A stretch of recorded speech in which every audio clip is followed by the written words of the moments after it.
I can't believe we were just saying, and this is my fault. I cannot believe. I don't think Alistair's been on either. I don't know why you've not been on this podcast before.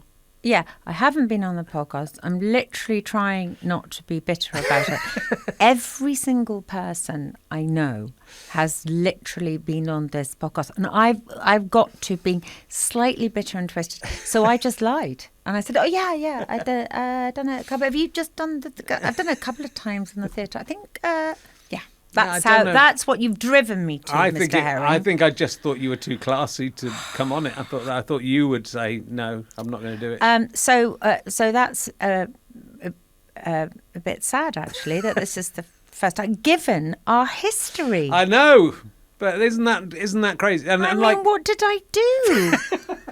Literally. Obviously. Well, the mistake you made was we never went out with each other, which again I can't believe that never happened. But we never did. We've got several children together, but we shouldn't say that now. We'll bring that up later. So Sally's been on, and that was a very entertaining episode. I'm sure. And Julia Swaller's been on. That was a very interesting. So I think if we'd gone out, I've got to talk to Ronnie about what a terrible boyfriend I am. But because we never did. Don't worry, I heard that from lots of other people. But there we go. So I'm disappointed not to have had you on before, and I'm disappointed that there must have been a moment in the 1990s. And then I didn't even know that you'd started doing them without an audience. I'm just wondering if your less successful guests are kept away from audience. More successful. No, I know, because we've got plants and everything. Look at this and lovely. Crystals. It's lovely. It's really lovely. It's beautiful. Well, yeah, we did, and I didn't realise that you did your first Edinburgh show you ever did was our show, London Was an Inexplicable World. Yes, it was with Alistair. Yeah. McGowan. And what was so joyous about that, if you remember, I was up at Edinburgh this year, and it's just the way that Edinburgh now is just like so sort of, overproduced and corporate and slick. I'm not saying the shows are, but the everything has to be so well professionally done, and the stakes are so high, and it's so unbelievably busy. And then there was us, wasn't there? Every night. Do you know what I mean? Let's do this. Why don't we bring on a plastic bag full of blood? And at that point, it was just joyously anarchic, wasn't it? I think it was, yeah. I don't remember loads about that show. I remember you and Alistair doing the characters where he was trying to predict the future with urine.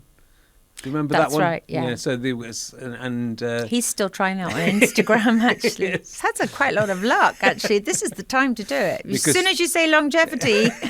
Because you could predict that someone's going to have a baby by urine. Yes. And so therefore he extrapolated that. And then there was a sort of suggestion that the two of you were more interested in urine than you should have been. Yes. And there was the Brummie vampires. We did Brummie vampires. Yes. We did something else. We did some other bizarre stuff. There was a lot of stuff. It was a movable feast. I think it sort of changed a lot. Funnily enough, I was looking through some stuff the other day, and I found... You know now, if you look at the Edinburgh Fringe, you need like 30 tomes yes. of thick, massive pages of, do you know what I mean? Yeah. Listing everybody that's on. I found an original brochure from that year. Right, yeah. So thin, by the way. I mean, I think there was literally, 7 shows. And it's, you can see Joe Brand for 50p and it's all that. Hurrah. And Harry Hill is like £2.50. And it was like, there was just all of tiny. Yeah. Well, everyone would get seen by, and everyone would get reviewed, and everyone would hopefully get a bit of work out. You'd lose a bit of money, but hopefully you would get some work out that would cover that. But now you lose a lot of money, and there's every chance nobody will see your show at all. Yes. So this thousands is become so much more, so much more difficult, I think. But in a way, it should be about just going up and trying stuff out and learning, shouldn't it? But it was, I guess, also in those days you sort of got to know everybody. That was the way you, as comedians, would be on the circuit, and you might meet up every now and again, but you had a month where basically everyone was there, and I know, it was extraordinary. I mean, it has changed. Funny enough, I was talking to Joe about this, how much, it has changed amazingly. I mean, there was like 4 women on the circuit, it was just like a totally different time. Yes. And I used to run this, I was the world's worst compere on a terrible, I think it is a club now still, I'm sure it's very well run now, it wasn't then, called the Tattershall Castle, which was a boat on the and I've still got the way we chalked up the it was literally sort of Lee Evans and Jack Dee and Eddie and and I was, this terrible combat. I mean, it was just extraordinary. It was just different time. You weren't terrible. You were not terrible. You won the New Act of the Year award, which I'd forgotten about that. In 92, was that? 93. 93. I was a child prodigy. Had a chaperone for that. which that's a big, that's a really big deal to win. Well, it was a big deal because at the time there weren't many other awards. No.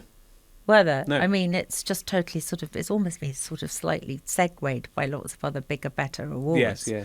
But then it was sort of very, And it was difficult. I mean, we did, Stuart won it the year I tried to do it, but you had to go through rounds to get to the final. I got knocked out in maybe the second round. I think Tim Vine was runner-up in my year, and he never forgave me for it. We became very good friends there because we did the sketch show together. Yeah. But, he was like, in fact, there was this kind of general, who is this slightly surreal, odd creature that looks a bit like a gothic pterodactyl that won. I don't, and now, yes. Because, it's easy to forget, I think, that you are, because you've obviously been so successful with the impressions and so successful as an actor, that you were, you were started out as a proper stand-up comedian, and you are a comedian, you see yourself as a comedian, I think. I do see myself as a comedian. Actually, it's funny you say that. I do get asked to do quite a lot of drama. I'm very flattered to do it, but I'm the opposite. I just want to do sort of comedy comedy acting, and and they'll go, "Oh, aren't you pleased? You've been asked to do drama.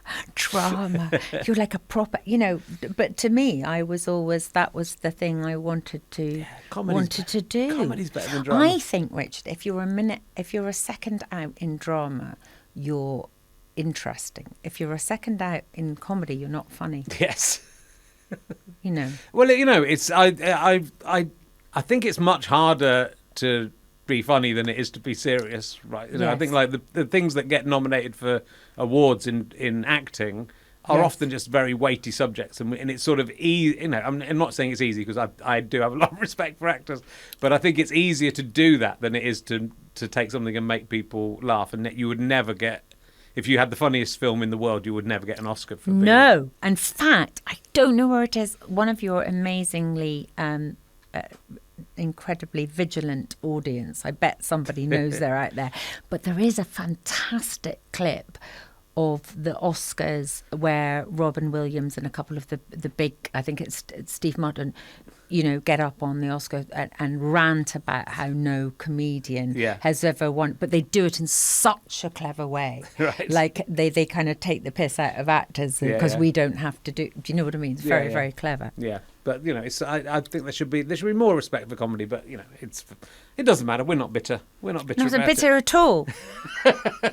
So, look, it is, we spent so much time doing stuff, didn't we? Like in those, especially in the early 90s and with the radio shows we did for Radio 1, Radio 4. We did and that. Fist of Fun. Fist of Fun. Yeah. And so, I can't believe how much time has passed. And then but this is going to sound unbelievably tragic, but I am very close friends with Alistair McGowan still. Yes. Although he's bit annoying, pedantic. But no, I'm very, very fond of him. And he still brings me huge joy by doing impressions of you. And there's a particular well, listen, you're incredibly well known. I saw you on Celebrity Bake Off, for example. But you're very well known. But he does it is a slight niche impression he does for me, and it brings me huge joy. And he does. He does. And in fact, I think I featured Alistair featured in my podcast, and Stuart in my podcast I did with Hal Crottington. Well, it's very nice. But no, it was such a great group of people that we sort of assembled to do those shows, and it did. Again, it's also back to that thing of Edinburgh being so few people, but like, you know, within that group of people that did all those, the Lionel Nimrod and Fist of Fun and all the things we did.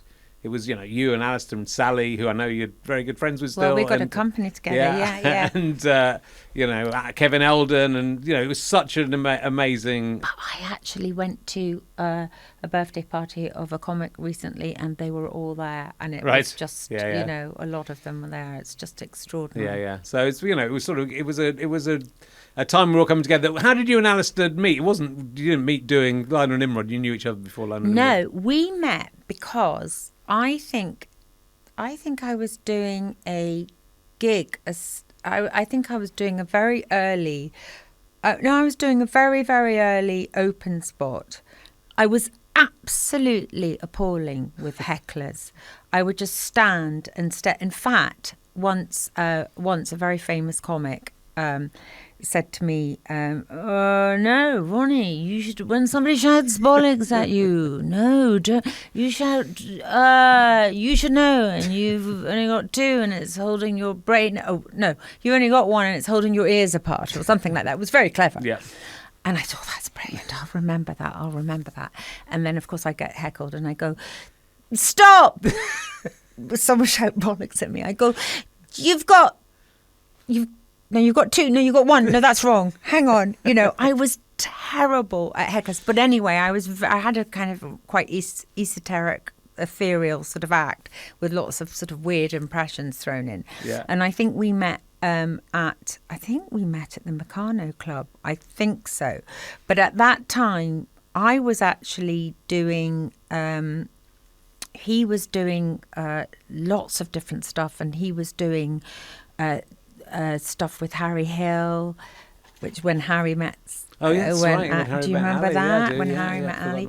And then... listen to us go on. I mean, it's like when I first met you, you were wearing a doublet, weren't you? It was when Soho was marshland and there were pigs running through Broadwick Street. And then I think we met, and then we started talking a lot about impressions, and at the time, and then we started doing quite a lot of shows together because we thought we had this idea of doing stuff. And then I was working with Rory Bremner, and then I was working with all sorts of other people, and he was doing Spitting Image, and then we started having a relationship before we started properly working. Right. But we were doing all sorts of little bits of comedy together, and I actually went on tour with Rory Bremner before, and then we came up with this idea for the show. Yeah.